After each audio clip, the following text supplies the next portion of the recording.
Hello दोस्तों, स्वागत है आप सभी का अपने YouTube चैनल एग्जाम तरंग पर। तो जैसा कि आप सभी लोग जानते हैं कि उत्तर प्रदेश राजस्व लेखपाल परीक्षा 2022 के ग्रामीण परिवेश के प्रैक्टिस सेट हम लोग सॉल्व कर रहे हैं। अभी तक हम लोगों ने 22 प्रैक्टिस सेट सॉल्व कर चुके हैं, जिनको आप चैनल की प्लेलिस्ट पर जाकर देख सकते हैं। उसी क्रम में आज हमारा यह 23 नंबर का प्रैक्टिस सेट है। तो चलिए शुरू करते हैं। पहला प्रश्न है, पंचायती राज के लिए गठित अशोक मेहता समिति को किसके शासनकाल में नियुक्त किया गया था? तो अशोक मेहता समिति आप लोग जानते हैं कि पंचायती राज व्यवस्था से संबंधित है। 1977 में इसका गठन किया गया था। और उस समय 1977 में किसकी सरकार थी? जनता दल की। कौन प्रमुख थे इनके? मोरारजी देसाई। और कौन सी बनी थी? बलवंत राय मेहता समिति हो गई। और एक हो गई लक्ष्मी मल सिंघवी समिति। एक हो गई जीवी के राव समिति। एक हो गई के संथानम समिति। आप लोग इन सबके डेट और इनकी क्या अनुशंसाएं थी एक बार मोटे मोटे दृष्टि से अवश्य पढ़ लीजिए। अगला प्रश्न है, ऑनलाइन एलपीजी कनेक्शन प्रदान करने के लिए भारत सरकार द्वारा कौन सा प्लेटफॉर्म विकसित किया गया था? सहेज, उमंग, स्वच्छ ईंधन, उपयुक्त में से कोई नहीं। तो ऑनलाइन गैस कनेक्शन देने के लिए भारत सरकार द्वारा सहेज का प्लेटफॉर्म विकसित किया गया था। क्वेश्चन नंबर 3, प्रधानमंत्री श्रम योगी मानधन योजना के तहत किस मंत्रालय ने दान ए पेंशन का अभियान शुरू किया गया था? तो ग्रामीण विकास मंत्रालय, श्रम एवं रोजगार मंत्रालय, वित्त मंत्रालय, इनमें से कोई नहीं। तो इसका उत्तर होगा श्रम एवं रोजगार मंत्रालय। अब देख लेते हैं कि यह प्रधानमंत्री श्रम योगी मानधन योजना यह है क्या? ये है 18 से 40 वर्ष तक के लोगों के लिए एक पेंशन स्कीम है, जिसके में अवधि 60 वर्ष पूर्ण होने के बाद आयु उनको 3,000 रुपए की मासिक पेंशन उपलब्ध कराई जाएगी, जो भी पेंशन धारक होगा। और ये थी असंगठित क्षेत्र के लिए। आप लोग ये भी ध्यान रखिए, असंगठित क्षेत्र में जो कामगार होते हैं उनके लिए थी, और जिसकी आयु 15,000 या इससे कम हो। तो ये एक बेसिकली पेंशन योजना है, जिसमें मासिक किस्त 55 से लेकर 200 रुपए तक जमा की जा सकती है। क्वेश्चन नंबर 4, जिला परिषद को कौन भंग कर सकता है? कलेक्टर, तहसीलदार, राज्य सरकार, ब्लॉक प्रमुख।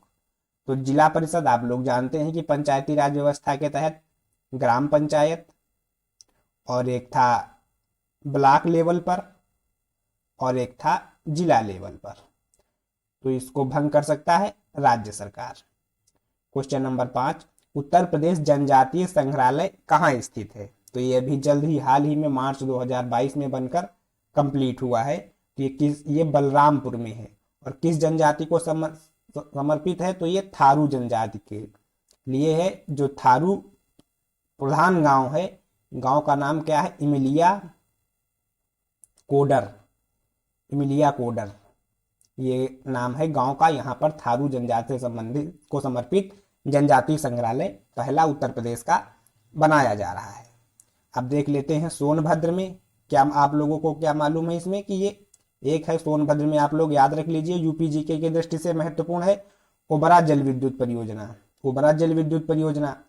और कोयले की दृष्टि से उत्तर प्रदेश आता है 8वें स्थान पर। और कोयला उत्तर प्रदेश में कहाँ? सिंगरौली और सोनभद्र में पाया जाता है। तो सोनभद्र इस दृष्टि से महत्वपूर्ण हो जाता है।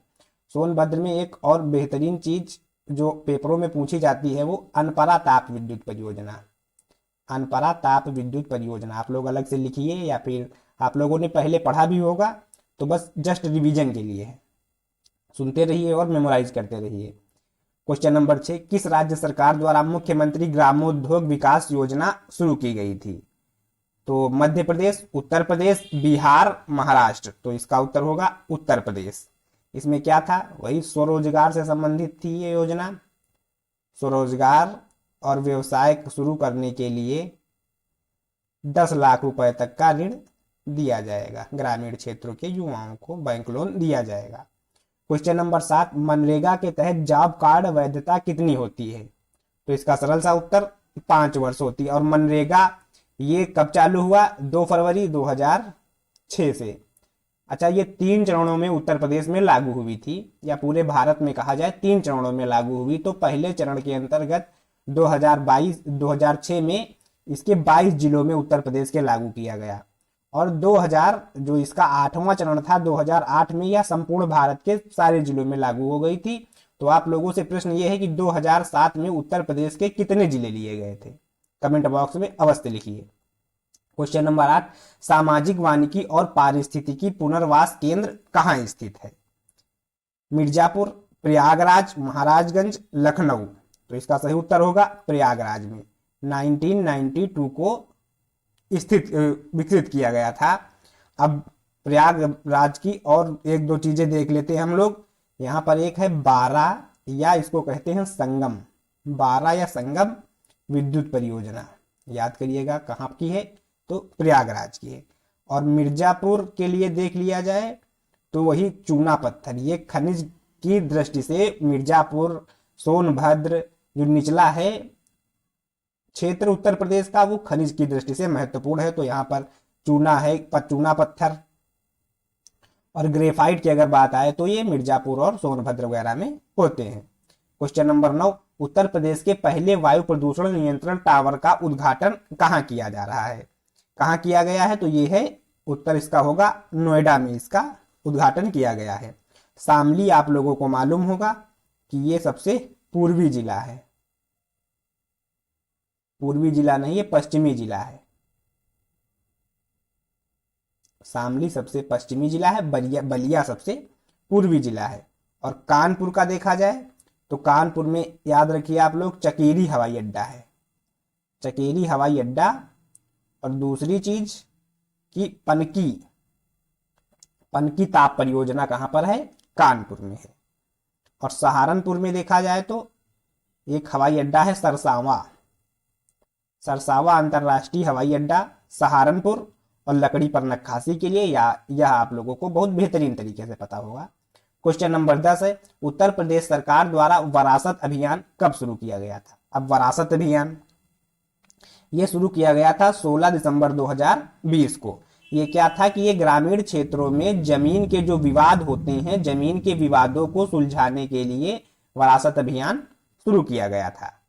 और 19 फरवरी 2015 यह डेट आप लोगों को याद रहनी चाहिए कि ये मृदा स्वास्थ्य कार्ड, आप लोगों ने सुना होगा मृदा स्वास्थ्य कार्ड, राजस्थान के स्वस्थ धरा खेत हरा, तो ये 19 फरवरी 2015 को मृदा स्वास्थ्य कार्ड योजना शुरू की गई थी राजस्थान से। और 25 सितंबर 2014 इस डेट में क्या आप लोगों को याद आ रहा है? Make in India, make in India 25 सितंबर 2014 को। इसमें कितने क्षेत्रों पर ध्यान केंद्रित किया गया था मैन्युफैक्चर के? तो यह 25 क्षेत्रों पर ध्यान केंद्रित किया गया था। क्वेश्चन नंबर 11, निम्नलिखित में से किसका संबंध राजस्व अनुभाग संख्या 8 से है? भू राजस्व की वसूली आप लोगों को मालूम होगा कि 14 अनुभागों के तहत राजस्व परिषद कार्य करती है। 1831 में राजस्व परिषद का गठन हुआ था। तो अब इसका पूछा जा रहा है कि राजस्व अनुभाग संख्या 8 है या किससे संबंधित है? भू राजस्व की वसूली, चकबंदी से संबंधित कार्य, प्राकृतिक आपदाओं की मॉनिटरिंग, परिवार नियोजन। तो इसका सही उत्तर होगा चकबंदी से संबंधित कार्य जो होंगे यह राजस्व अनुभाग संख्या 8 के अंतर्गत आते हैं। और देखा जाए तो राजस्व की वसूली ये अनुभाग संख्या 7 में आता है। प्राकृतिक आपदाओं की मॉनिटरिंग अनुभाग संख्या 11 में आता है।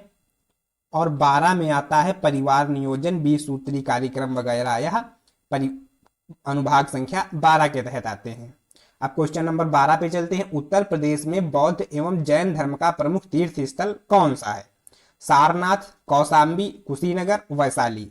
तो इसका सही उत्तर होगा कौशाम्बी आता है।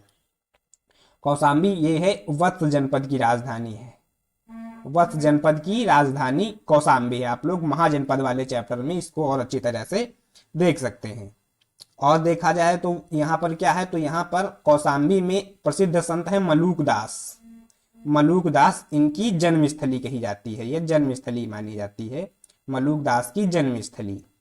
और सारनाथ में आप लोगों को मालूम होगा धर्म चक्र प्रवर्तन, पहला उपदेश महात्मा बुद्ध द्वारा यहाँ दिया गया था। कुशीनगर में महापरिनिर्वाण इनको प्राप्त हुआ था। और कौशाम्बी से रिलेटेड एक और चीज है, आप लोग उदयन एवं वासुदत्ता, उदयन एवं वासुदत्ता की कहानी आप लोग सुने होंगे, हिस्ट्री में इसको पढ़ाया जाता है। तो उदयन कहाँ के राजा थे? तो यह वत्स के थे। और वासुदत्ता ये अवंती नरेश चंद्र प्रगोत की बहन थी। दोनों में प्रेम प्रसंग की कहानी ये है। और क्वेश्चन नंबर 13, उत्तर प्रदेश में कितनी जनसंख्या पर पंचायत क्षेत्र के गठन का प्रावधान है? 500, 5000, 1000, 1500। तो इसका सही उत्तर होगा 1000। अब कुछ लोगों को 5000 यहाँ पे देख के लग रहा होगा, तो किसी गांव को घोषित करने के लिए 5000 न्यूनतम होना चाहिए जनसंख्या। और अगला प्रश्न है, प्रधानमंत्री ग्राम सड़क योजना का शुभारंभ कब किया गया था? तो प्रधानमंत्री ग्राम सड़क योजना 25 दिसंबर 2000, 2 अक्टूबर 1993, 1989 से 90 और 1995। तो इसका उत्तर होगा 25 दिसंबर 2000 को। इसका उद्देश्य क्या था कि ये 10वीं पंचवर्षीय योजना के तहत इसमें काम करना था और 12 मासी सड़कों को जोड़ना था। 12 मासी सड़कों को जोड़ना था कि जो भी रिहायशी इलाके हैं, जैसे कि पहाड़ मैदानी क्षेत्रों में है तो 500 के जनसंख्या जहां जिन गांवों में रह रही है उनको मुख्य सड़क से जोड़ना था पक्की सड़कों से, और पहाड़ी क्षेत्रों में यही 250 जनसंख्या के हिसाब से आवागमन सुनिश्चित कराना था। पक्की सड़कों का आप लोग ये बेसिकली ध्यान रखिए कि पक्की सड़कों को 12 मासी सड़कें बनाना था, और अगर मैदानी क्षेत्रों में पूछे तो 500 और पहाड़ी क्षेत्रों में तो 250 की जनसंख्या जहां पर निवास कर रही हो। और 2 अक्टूबर 1993 प्रधानमंत्री रोजगार योजना, आप लोग याद रखिए प्रधानमंत्री रोजगार योजना। 1989 से 90 जवाहर रोजगार योजना, और 1995 में ग्रामीण रोजगार योजना। क्वेश्चन नंबर 15, मध्याह्न भोजन कार्यक्रम की शुरुआत किस मंत्रालय के तहत की गई? स्वास्थ्य मंत्रालय, महिला एवं बाल विकास मंत्रालय, शिक्षा मंत्रालय, उपयुक्त में से कोई नहीं। तो इसका उत्तर होगा शिक्षा मंत्रालय के तहत शुरू की गई थी। इसका अब एक नाम बदल दिया गया है, नाम बदलकर नया रखा गया है। आप लोग कमेंट बॉक्स में लिखिए, करंट का क्वेश्चन भी हो सकता है। क्वेश्चन नंबर 16, सर्वोदय योजना किसके द्वारा प्रतिपादित की गई थी? एम.एन. राय, नारायण अग्रवाल, जयप्रकाश नारायण, विनोबा भावे। तो कौन से थे इसमें? जयप्रकाश नारायण सर्वोदय योजना की इनके द्वारा प्रतिपादित की गई थी। क्वेश्चन नंबर 17, एकीकृत बाल विकास योजना में किस उम्र के बच्चों को शामिल किया गया था? अब देखिए यहां पर ये 26 नहीं होगा, 6 वर्ष होगा। ऑप्शन गलत टाइप हुए हैं कि 6 वर्ष तक के बच्चों को इसमें शामिल किया जाएगा। ये क्या थी? अब पहले तो देख लेते हैं कब लॉन्च की गई। 1975 में यह योजना लॉन्च की गई थी। महिला एवं बाल विकास मंत्रालय किसने लॉन्च किया था? महिला एवं बाल विकास मंत्रालय के द्वारा लॉन्च की गई थी। उद्देश्य वही कुपोषण को दूर करना, स्वास्थ्य की देखभाल करना, बच्चा और माता को अच्छा पोषण उपलब्ध हो सके। क्वेश्चन नंबर 18, गेहूं की बुआई के लिए उपयुक्त तापमान कितने सेंटीग्रेड होना चाहिए? 20 से 25, 30 से 35, 15 से 20 और 25 से 30 सेंटीग्रेड। तो इसका होना चाहिए 20 से 25 सेंटीग्रेड। गेहूं रबी की फसल है, कब बोई जाती है? जरूर लिखिए। 2019 क्वेश्चन नंबर 19 है कि निम्नलिखित में से उत्तर प्रदेश की कौन सी जनजाति माघी उत्सव मनाती है? माघी उत्सव, बुक्सा, थारू, गोंड, जौनसारी। तो यह है थारू जनजाति मनाती है। ये कहाँ रहती है? उत्तर प्रदेश के तराई इलाके में, यूपी में तराई इलाके में पाई जाती रहने वाली जनजाति है। और इसमें हिंदू धर्म को मानते हैं ये लोग, और दिवाली को शोक के रूप में मनाते हैं। ये आप लोगों को रटा हुआ फैक्ट होगा। और बदला विवाह प्रथा किसमें है? तो ये थारू में बदला विवाह प्रथा है। क्वेश्चन नंबर 20, भारतीय वन सर्वेक्षण रिपोर्ट 2021 के अनुसार प्रदेश में कृषि योग्य बंजर भूमि का प्रतिशत क्या है? सीधे से रट लीजिए इसको, 1.6%। क्वेश्चन नंबर 21, आयुष्मान भारत योजना को कहां से शुरू किया गया था? तो आयुष्मान भारत योजना उत्तर प्रदेश, राजस्थान, मध्य प्रदेश, झारखंड। तो ये शुरू की गई थी झारखंड के रांची से। वैसे कब शुरू की गई थी? तो 23 सितंबर 2018 को शुरू की गई थी आयुष्मान भारत योजना। यह योजना, इसका उद्देश्य क्या था कि कम आय वर्ग वाले लोगों के लिए एक सामाजिक व मुफ्त सुरक्षा दी जाए, और बीमा, स्वास्थ्य बीमा कवरेज को, स्वास्थ्य बीमा सरकार की तरफ से मुफ्त स्वास्थ्य बीमा दिया जाएगा, जिससे उनकी सामाजिक सुरक्षा प्रदान होगी कम आय वर्ग वाले लोगों के लिए। क्वेश्चन नंबर 22, उत्तर प्रदेश का कौन सा जिला मलमल पर छपाई के लिए की गुणवत्तापूर्ण कार्य के लिए जाना जाता है? तो इसका उत्तर क्या होगा? ललितपुर, मथुरा, मिर्जापुर, भदोही। तो उत्तर होगा इसका मथुरा। अब मथुरा कहाँ स्थित है? मथुरा स्थित है यमुना नदी के किनारे, सबको मालूम है, सर्वविदित तथ्य है। और मथुरा में ही आप इसका उल्लेख प्राचीनतम महाकाव्य रामायण में भी मिलता है। ये मथुरा में इसका राजा कौन होता है? लवणासुर। तो ये प्राचीनतम साक्ष्य भी इसका है। और देखिए मिर्जापुर में, तो ये क्लस्टर आधारित जो उद्योग होते हैं, तो मिर्जापुर कालीन क्लस्टर के लिए जाना जाता है, कालीन क्लस्टर के लिए। और भदोही ये कारपेट क्लस्टर के लिए जाना जाता है। दोनों में अंतर आप लोग देख लीजिए। और क्वेश्चन नंबर 23 है, मिड डे मील योजना सर्वप्रथम किस राज्य से शुरू की गई थी? उत्तर प्रदेश, तमिलनाडु, गुजरात, राजस्थान। तो ये शुरू की गई थी तमिलनाडु से। उस समय प्रधानमंत्री कौन थे? पीवी नरसिम्हा राव। पीवी नरसिम्हा राव थे, उस समय शुरू की गई थी। 2022 तक सभी राज्यों में अब ये लागू है। अब इसका नाम बदलकर क्या किया गया है? पीएम पोषण योजना।